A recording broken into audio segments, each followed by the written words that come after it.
225,000. Indirect and induced jobs, 125,000 jobs. And so in 5 years' time, the target is to create 350,000 jobs within the housing industry.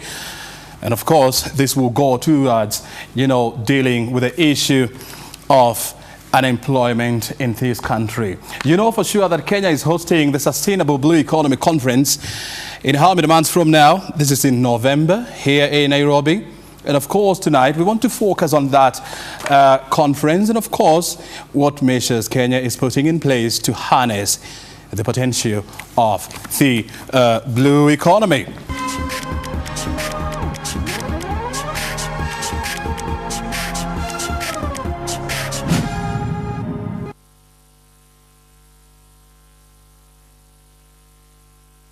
Welcome back. This is, of course, Business Insight. I told you we want to talk about the blue economy and, of course, the upcoming Sustainable Blue Economy Conference being held here in Kenya, sometimes in November. I'll be telling you the dates. And, of course, we have in the house Ambassador Principal Secretary, Ambassador Kamau Macharia. He's the one in charge of the Ministry of Foreign Affairs docket. Thank you so very much for joining us here. Thank you.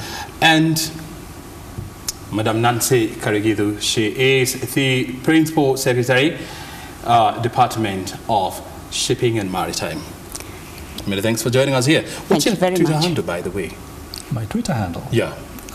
M Kamau, AMB, M Kamau at the Twitter handle. AMB at Kamau. If you want to interact with him, do you have a Twitter handle?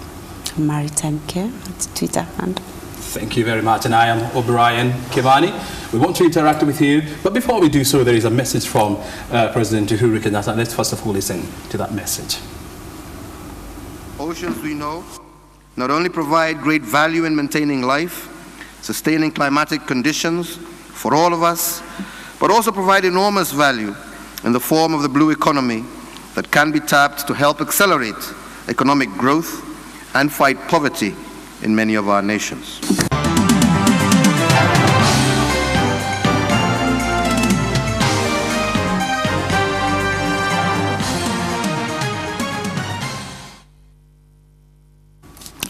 Very well, the message there from President Uhuru Kenyatta.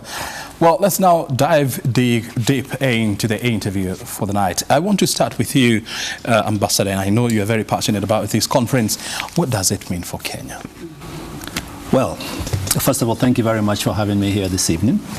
The Blue Economy Conference has the potential to transform life as we know it in our country. Mm-hmm.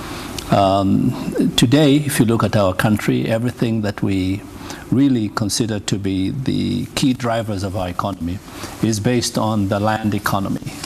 The economy built around agriculture, built around the exploitation of land resources, mm-hmm. and so on and so forth. We have, for the most part, neglected the potential that exists in the wealth and the resources of the seas, the oceans, the rivers, and the lakes. Mm-hmm. So for Kenya to be able to turn equal attention to the blue economy could potentially double our GDP growth, maybe even quadruple it if you look at the compounded effects. Mm-hmm. So it could truly transform society, it could truly transform our economy, mm-hmm. our business environment completely. And of course, the question that I will be coming to, that will be coming next is, to what cost to the environment? I'll be posing that question to you. But I want to find out from Madam Nancy, when you look at the contribution of the blue economy to our GDP, is about 2.5 billion US dollars. So we're talking about 251 billion Kenya shillings, which is less than 5% of our GDP. Yes. Really, is this the best we can do? Oh, thank you very much, O'Brien, for having me.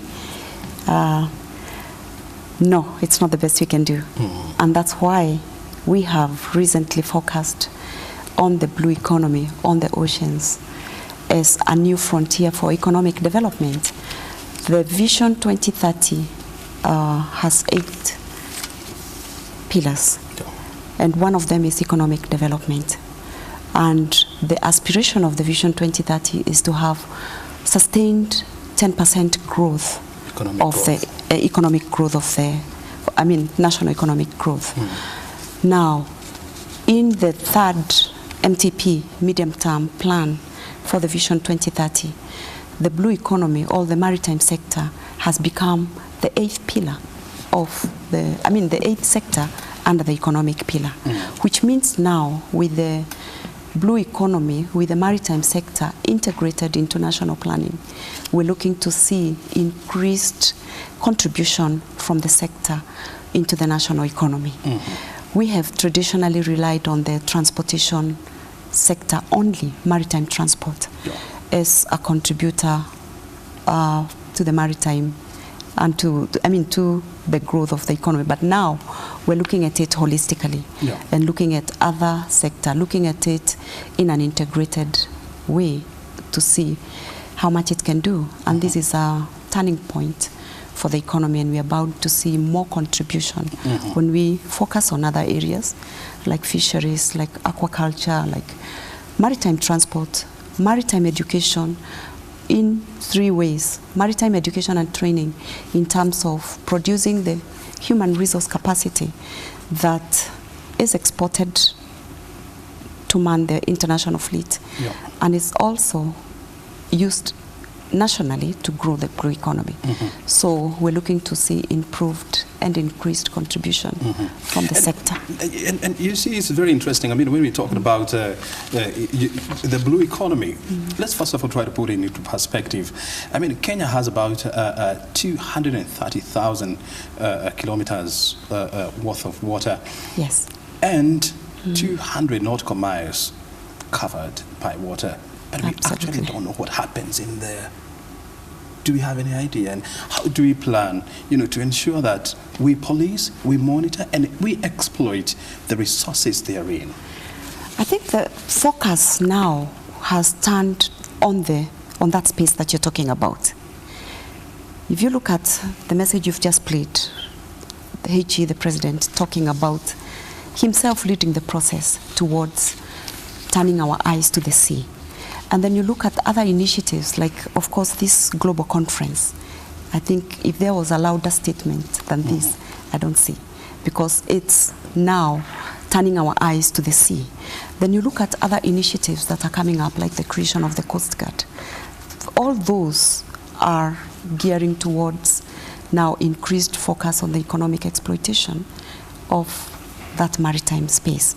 And also, of course, some of these other projects that are coming, that are in the pipeline, like the LAPSET development. The increased focus on the integration of the transport system, the SGR, combined with the improvements in the ports. I think we are looking towards seeing a greater improvement and contribution from the sector. And of course, the planned rollout of a Kenya Coast Guard unit. Absolutely. It will go a long way, in policing our waters. You are talking about, exploiting the resources therein in our blue economy. When you look at the contribution of blue economy to the global economy, is about $1.5 trillion US, with about 350 million people employed by this sector. And here in Kenya, when you look at the number of projects that we are rolling out around our waters, you talked about LAPSET, you talked about SGR, and we're also exploring, coal power plants, around Lamu, and of course wind power energy projects which are in the pipeline. I want to find out, where do we draw the line between, tapping the potential and overexploitation? There's no contradiction. Part of the lesson that the world has learned in the 20th century is that one cannot exploit any resource. Doesn't matter whether it's a sea, ocean, or lake resource of any kind, without ensuring that you protect that resource as well. And so we have very important lessons that we draw from our experience of the last 50 years in Kenya, but globally of the last century. So we are going into this with our eyes wide open. We have all the technology, all the science at our fingertips. we understand the implications of engaging ourselves in the maximum utility of the oceans, the lakes and the seas and the rivers. And we mustn't forget that this isn't just about the oceans. Yeah. Kenya is blessed with huge lake resources that have yet to be maximally drawn into the mainstream of our economy. And we have literally millions of people who live at the edges of these lakes, rivers, and seas, and they tend to be, for the most part, some of the most poor people in our society, which is unusual considering that in other societies, people who live along the rivers and lakes and the sea shores tend to be the wealthiest in those societies, precisely because of the great bounty of the blue economy. You know, you're talking about, that the world is more knowledgeable, with heightened scientific researches, and humankind right now is much more knowledgeable than he has ever been. But still we have messed up with the world. Absolutely. How then do we ensure that we don't move this to our waters? Which is why I said that we are going into this with our eyes wide open. Remember that much of the damage that is happening around the seas is because of land-based activities, not sea-based activities. The plastics that are found in seas don't come from the seas. They come from industrial activity and human consumption activity on land. If you look at all the pollutants that go down the rivers into the seas, these come from land-based activities.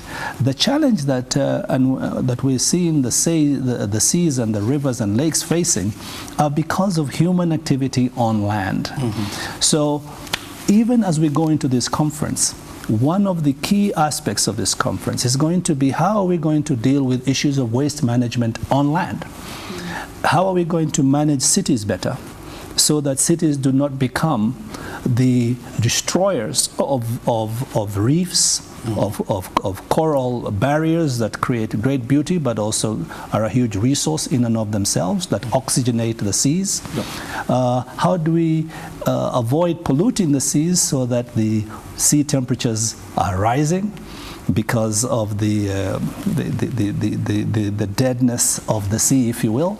And we have to contain all of these things on land.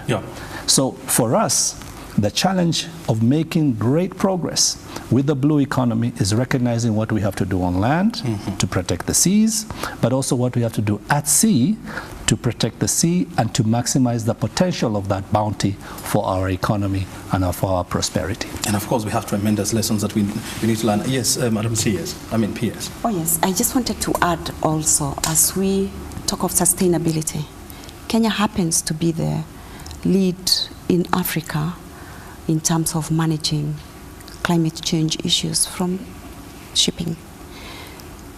Kenya, Jomo Kenyatta University of Agriculture and Technology is the host of a very important institution known as the Maritime Technology Training Center for Africa, which means that we are the champions, or we are leading. And what the center is supposed to do is lead in capacity building for the for the reduction of climate change from shipping. In May this year, the International Maritime Organization adopted a strategy on how to reduce greenhouse gas emissions from shipping. And therefore, for Kenya to be in this position as the lead for the, for the technical institute in Africa, which is, by the way, one of 5 globally, then it tells you that we are, as the PS says, going into this with our eyes wide open. What the center is supposed to do, or what we are doing, is leading in capacity building, training for the whole of Africa in terms of being able to sign up and implement key marine pollution prevention conventions from IMO, key among them being the one which is commonly known as MAPO, Annex 6, that seeks to regulate air around shipping, air quality around shipping. And therefore you're talking green cities, green port cities like Mombasa.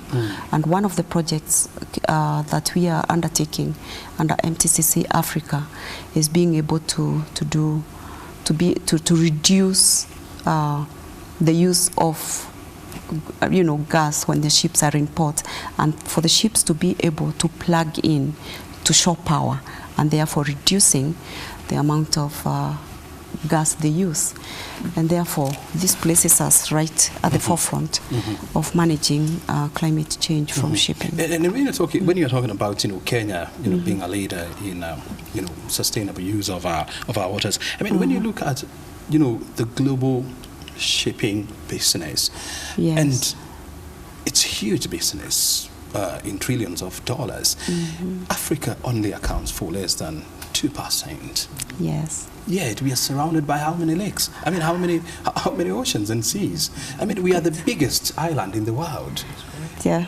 I mean, how do we change these? And do we have the right policies in place to do this? I think this is going to be one of the great legacies of this conference that we're putting in place. Let's first of all recognize that Kenya has taken a global initiative. There has never been a global conference on the blue economy. Yeah. There has been many conferences on oceans that deal with issues of seas, that deal with the issues that you speak about of pollution and protecting and conserving the seas. And that's a noteworthy thing. But Kenya is the first country to put together this conference on the basis of two conceptual pillars. Yeah. On the one hand, sustainability, climate change, and controlling pollution, which is the traditional way of approaching what we're trying to do at the seas these days. Yeah. But also linking that up with the core issue of accelerated economic development, of creating jobs, and of poverty alleviation. So we are taking the challenge of pollution, climate change, and sustainability and embracing it, but also recognizing that we need the value, we need the bounty of the seas and the oceans and the lakes to help us transform our country and create greater prosperity. Do we know what potential lies within our waters? Oh, it's enormous. Economic potential. Do we have any idea? Oh, absolutely. It's enormous. It's enormous. When you think of the natural resources like fisheries, like minerals, then of course the uses of the sea in terms of other uses like maritime transport, like leisure, tourism, sports. It's a lot we can do. Those are all economic activities, potential.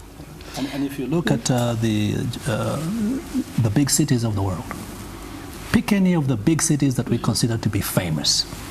London, New York, LA, Miami, even in Africa, the big cities. You can take Lagos, you can take Cape Town, Durban, Alexandria up in the north. These are all sea-facing cities. There's a reason why these cities have been able to boom there over the centuries. It is because this is where you get the greatest bounty, the greatest wealth that is accessible to us. And tourism, a city like New York City, where I've just come from, where I used to be the ambassador, people always forget that the bulk of that economy is actually tourism driven. And it has to do with leisure, entertainment, the beaches that are there, and everything that goes with it. Miami, the same thing. So we have huge potential here, Mombasa, Malindi. And if you look at our history, in fact, the first cities 500 years ago here in Kenya, whether they were city-states or entire cities themselves, were found at our coast. Mombasa. With Mombasa being almost 1,000 years old now. Lamu as well. Malindi as well, and you can go on. And I mean, it's very interesting that you're bringing in, the concept of, very old cities and towns in this country, having been there, and of course they were established because of them facing our waters. But it is quite a shame that you can't use our waters, for example, from Mombasa to Lamu. It's a shame. For transportation, you mean? Yeah. To use how? I mean, I guess what he's saying is that you have to when you're go going by to, road. Yeah, you have to go by that's road. what I'm saying. We're a land-facing society. Everything that we have done in the last 100-odd years, our entire economy is built around the railway line between Mombasa and Kisumu. Everything that we consider to be wealth in our country is within 50 kilometers either way of the railway line. Everything after that, with a few exceptions, is not part of the mainstream of this economy. Don't you think? But that's what we want to change. That's exactly I what think we want part to of change, it yes. is lack of awareness among the investing public. That's why maybe when you have a little money, and maybe even you or Brian, you would think of investing in what? A lorry, a bus, a plot. Not a ship, eh? you know, but not a ship. But then not just the investing public, but also the money people, the banks, because maybe, you know, they don't know. And this is what we need to try and change. And coming back to what you said about Africa and about the trade, yes, it's true.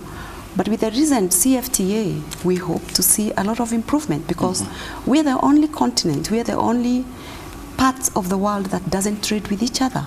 Look at other big economies. Intra-trade. This is what we hope will be stimulated by the maritime sector, being able to have intra-Africa trade because of the 54 African countries, 38 are coastal states. And there is no reason why we shouldn't be trading with each other.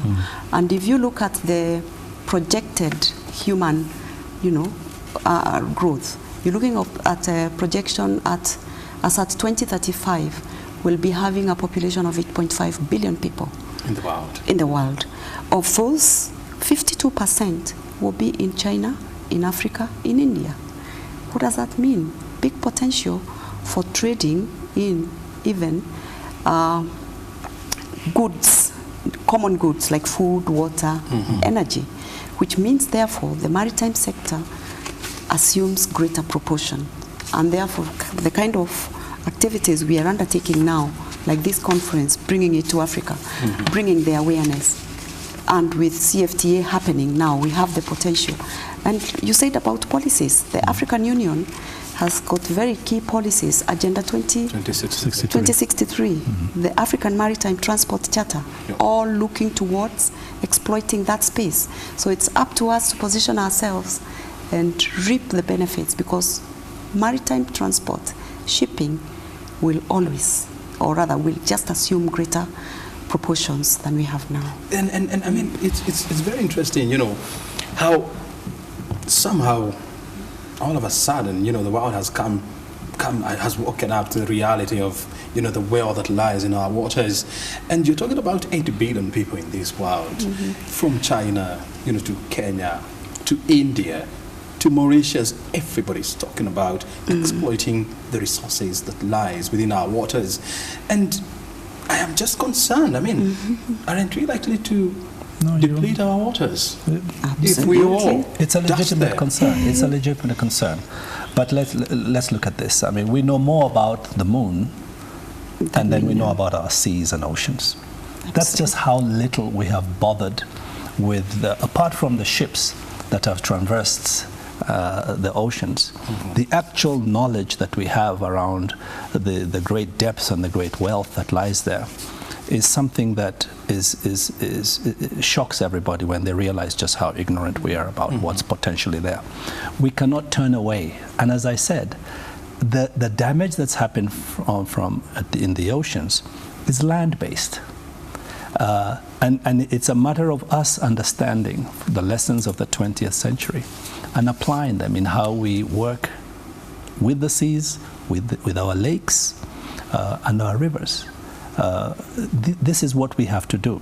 And that's why we have to go in this with a clear vision, with clear policies, with the sustainability and the conservation side of the challenge taken care of, but understanding that we cannot just turn our back at this huge resource that exists when we have so much poverty around, we have so much need for greater prosperity. You know, the big four that the president keeps talking about has to be driven by something. it's not going to be driven only by the land economy. We just won't get there as a country. And probably probably we move to the air. Who knows? Who knows?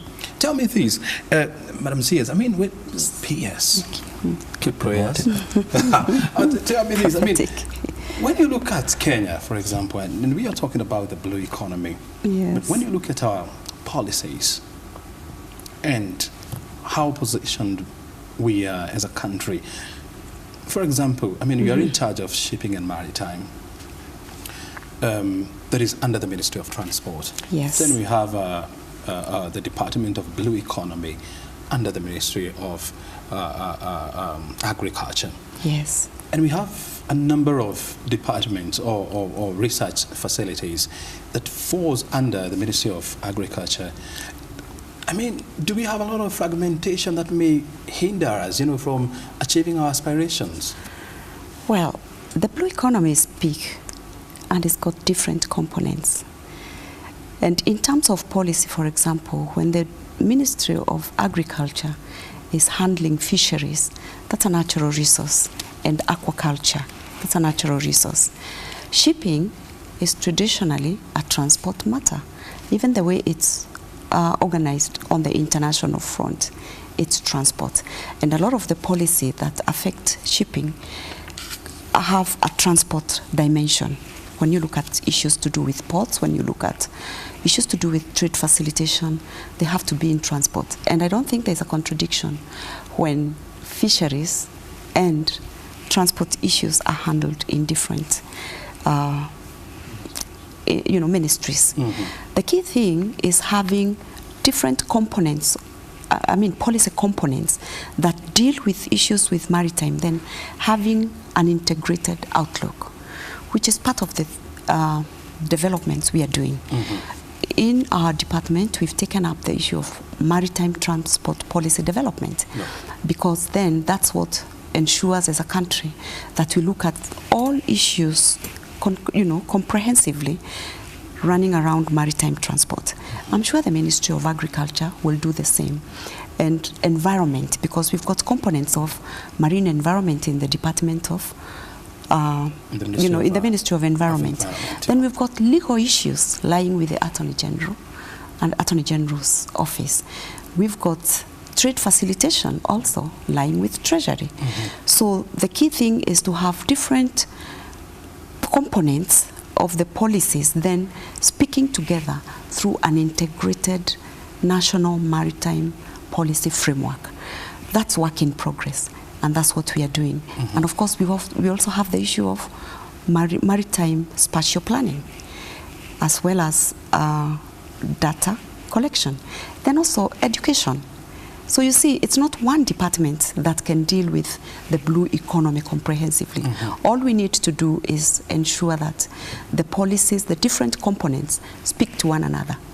And they speak to one another coherently and in a manner that they are not, hurting one another. For example, when we have policies to do with trade facilitation or to do with transport, hurting the outcome of another ministry. Very well. So the secret here is, we can have, a multifaceted, approach, but with one purpose. Yes. Tell me this, one ambassador. This meeting that is coming up in November, what do we seek to achieve at the end of the day? Well, first of all, first and foremost, we want to ignite our own interest, our continental interest, and the global interest in the value proposition of the blue economy, which, as we say, is huge. But we want to do it in a manner in which we create this balance, as I said, between conservation and sustainability and the productive side of the blue economy. But we also want to enjoy the huge technologies, innovations, the great science that is out there. We want it to be brought to us, to our continent. We want it to be brought to developing countries to help them rise in the similar manner in which the same technology and science has helped the great powers of this world rise. And all the powers of this world are sea-facing powers, without exception. And this is what we want. As Kenya, if His Excellency the President was sitting here, he would be very focused on certain key things that he wants to see done. Among them is the revival of a fisheries industry, which is a huge employer, which is actually being enjoyed. The benefits of it are being enjoyed by other countries that are shipping in our waters, willy-nilly, free almost of any cost. And we have to bring that business home. So that's one of his key issues. I know he's also very keenly interested in rebuilding our shipping and maritime capability. He wants us, we have a nascent industry right now. Shipbuilding industry. Right. But we could be a continental, if not global force in this area. There's no reason why we cannot do this. If you look at what's potentially possible around the tourism capability, around our lakes, around our seashore, it is huge. There's no reason why cities like Mombasa, Malindi could not be true global destinations for great water-based tourism that at the moment is only just beach and doesn't really get into the real potential of what the blue economy can avail. Same thing if in Kisumu. Why isn't Kisumu a huge tourism destination that exploits the full value of the lake? Why don't we have great transversing ships running between Kisumu and all the lake-facing towns in Tanzania, in Uganda? Why do we build a road that goes all the way around the lake, but we don't bother to transverse the lake? We don't have to build the road, all you do is put in a ship. Look at Lake Turkana. I mean, this is a long lake. It's in a couple 100 miles long. It's the biggest desert lake in the world. In the world. And we build a road along it, but we don't bother to transverse it. And of course, this can enhance, of course, business or trade, between Kenya and Ethiopia. Totally. Tell me this. Cost-effective way of transporting. It will be the most cost-effective way. Tell me things. Even, when we look at, even as we look at our lakes, and oceans. Look at, for example, Masinga Dam. Yes. How comes we have not turned Masinga Dam into a tourist attraction? For example, for kayaking, for seaboarding, for surfing. Let me say something about that. You talk of Masinga Dam, but we've got all these other dams. Integration of policies means making sure that they work together coherently. Now, when you do a dam, the water sits, it's for trapping water and for making sure that we, conserving, and also other, maybe, generation of power generation. But 24/7, 365 days in a year, that water sits idly. Doing nothing. But if you now bring different components to work together, build leisure activities around that water as it's sitting there, then you have a fully grown, leisure boating industry all on its own for local citizens, for tourism. How many dams, working with the irrigation ministry, how much can we do? You mentioned Mombasa.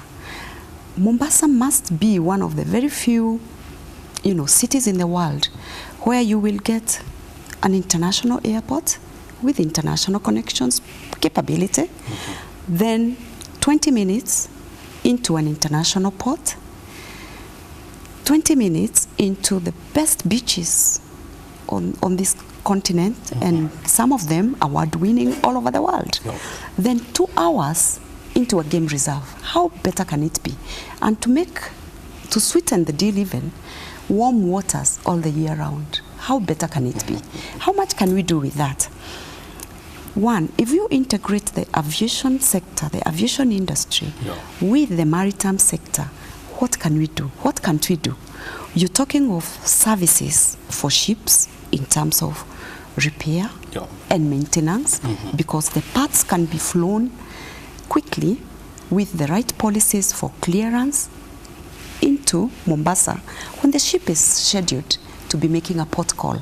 As she is offloading, the repairs are being done. You're talking of other services like crew change. Great potential.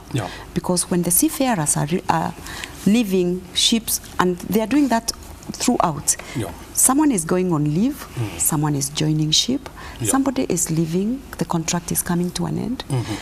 Combine KQ with the shipping industry. Yeah. How much can we do? And of course, you know, also talking about, you know, the cruise industry. I mean, Yes. after a long time, I mean, it's high time. We started construction of a cruise port, you know, just the other day. And Yes. the cruise industry has been there for many years. I mean, we can go on and on and on. Of course, not forgetting the Turquoise Gorge Dam. You stayed in the U.S. for quite a long time. And of course, you know the history of the Hoover Dam and the amount of money it generates for the American economy. We may not want to continue forever here because time is not on our end. But I want to hear from you people as part of your closing shot. In short, what should people expect out of the meeting coming up in November, and how are we expected to behave as a country? Well, first of all, we have to extend a warm welcome to the world to come to Nairobi for this conference as a nation. We have to invest in this. It's going to be a huge boom to the Nairobi economy, for sure. We expect over 6,000 delegates. That in and of itself is going to be a huge impact. But we also must expect that we must engage. Kenyans must engage. Our scientists, our technologists, our business people, we're having a business forum for them, must engage. And we're inviting international businessmen to come and talk to them, to do business with them. This is not a talking conference, it's a business conference. It's a conference where we hope people will carry out deals that will help them exploit the blue economy in all its diversity. We are hoping that the scientists will exchange ideas on issues of science and technology. We're hoping we're going to be able to reach out to those who've been marginalized by the land economy and see that they too are brought into the mainstream of our economy. So there's many things that Kenyans can and should expect. But for them to expect all these things, they must come and contribute to the conference, engage with the conference, and make it a global success. Very well. Yes. Madam. Yes. Yes, we're looking forward to welcoming the international community. We're looking forward to learning from all that will be on display. We're having a lot of side events that will be specializing on different components on the blue economy. And we expect Kenyans, businesses, Kenyan industries, particularly the financial sector. Let them come in and see so that they can position themselves to provide the funding that will, you know, of necessity help to build this sector. Very good. We must continue with these kind of discussions, but of course we cannot exhaust the entire topic right here. We'll definitely invite you here again so that we can continue with this discussion even as we continue to build up you know, the blue economy, and of course to talk much and hype the upcoming conference here in Nairobi. Ambassador, thank you so much for your time. Madam P.S. Thank you very much for the opportunity. Highly appreciated. Thank you. Thank you very much. In case you're wondering when this conference is coming, just watch what is coming on your screen right now.